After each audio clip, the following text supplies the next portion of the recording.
حضرت داؤد علیہ السلام کے 70,000 افراد ایلا نامی بستی میں رہا کرتے تھے۔ ان لوگوں کو اللہ تعالیٰ نے نعمتوں سے نوازا تھا، لیکن جب راحت اور سکون آیا تو یہ لوگ اللہ کی عبادت سے محروم ہو گئے اور اللہ کی مخلوقات پر ظلم کرنے لگے۔ تو یوں اللہ نے ان کو خبردار کیا کہ ہفتے میں ایک دن شکار نہ کیا کرو، اتوار سے لے کر جمعہ تک جتنا شکار ہو سکتا ہے کر لو، لیکن ایک دن اللہ کی عبادت اور امن کے لیے رکھ دو۔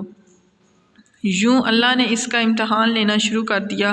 وہ اتوار سے لے کر جمعے تک سمندر میں مچھلیاں پکڑنے لگے تو مچھلیاں زیادہ مقدار میں ہاتھ نہ آتیں، تو ہفتے کے دن جب سمندر کو جا کے دیکھتے تو ان کو بڑی بڑی مچھلیاں نظر آنے لگتیں۔ ان میں سے ایک شخص کو شیطان نے ورغلایا اور کہا کہ تم میری ترکیب پر عمل کرو، تم شکار سے کبھی محروم نہیں رہو گے۔ تو بس ہفتے کے دن شیطان کے کہنے پر کانٹے کو ڈوری میں لگا کر سمندر میں ڈال دیا کرو تاکہ مچھلی پھنسے، اور شیطان نے کہا کہ مچھلی کو تم اتوار والے دن نکالنا، یوں ہفتے کی حرمت بھی باقی رہے گی اور تمہارا شکار بھی ہوتا رہے گا۔ اس طرح وہ شیطان کی ترکیب پر عمل کرتا۔ جب آس پاس کے لوگوں نے دیکھا تو ان کو بھی یہ ترکیب بتانے لگا۔ اس طرح اس قوم کے کچھ لوگوں نے ایسا کرنا شروع کر دیا۔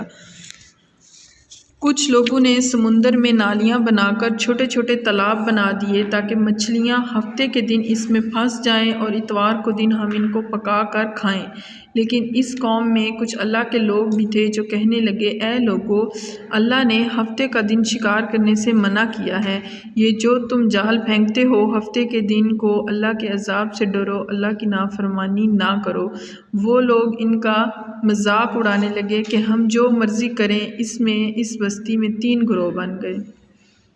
ایک وہ گروہ جو اللہ کا نافرمان تھا، دوسرا وہ جو ان لوگوں سے نفرت کرتے تھے لیکن خاموشی اختیار کیے ہوئے تھے، اور تیسرے وہ جو نافرمان لوگوں کی اصلاح کرتے رہے، ان کو اللہ کے عذاب سے ڈراتے رہے۔ تو یوں اللہ کے بندوں نے بستی کے درمیان میں ایک دیوار کھڑی کر دی اور کہا کہ اللہ کے نافرمان لوگ اس طرف چلے جائیں اور ہم جو اللہ کے فرمانبردار ہیں اس طرف رہیں گے۔ اللہ کے بندے ان کو بار بار ڈراتے رہے، دوسری قوموں پر جیسے اللہ کا عذاب آیا اس سے ڈرو، لیکن وہ ہنستے کہ ہم پر کوئی عذاب نہیں آئے گا۔ جیسے ہی یہ قوم 2 گروہوں میں تقسیم ہوئی، پوری رات اللہ کے فرمانبردار لوگ اللہ سے معافی مانگتے رہے اور نافرمان لوگ ہنستے رہے، تالیاں بجاتے رہے۔ جیسے ہی صبح ہوئی اور اللہ کے فرمانبردار لوگ اٹھے، انہوں نے محسوس کیا کہ دیوار کی اس طرف سے کوئی آواز نہیں آ رہی۔ انہوں نے دیوار کے اس طرف چڑھ کر دیکھا، سارے کے سارے وہ لوگ جو نافرمان تھے وہ بندر کی شکل میں تبدیل ہو چکے تھے۔ وہ لوگ رونے لگے اور چیخ کر اللہ سے معافی مانگنے لگے، لیکن اللہ کا عذاب جب آتا ہے تو ہو کر رہتا ہے۔ بے شک اللہ ان بندوں کو پسند نہیں کرتا جو اللہ کی نافرمانی کرتے ہیں۔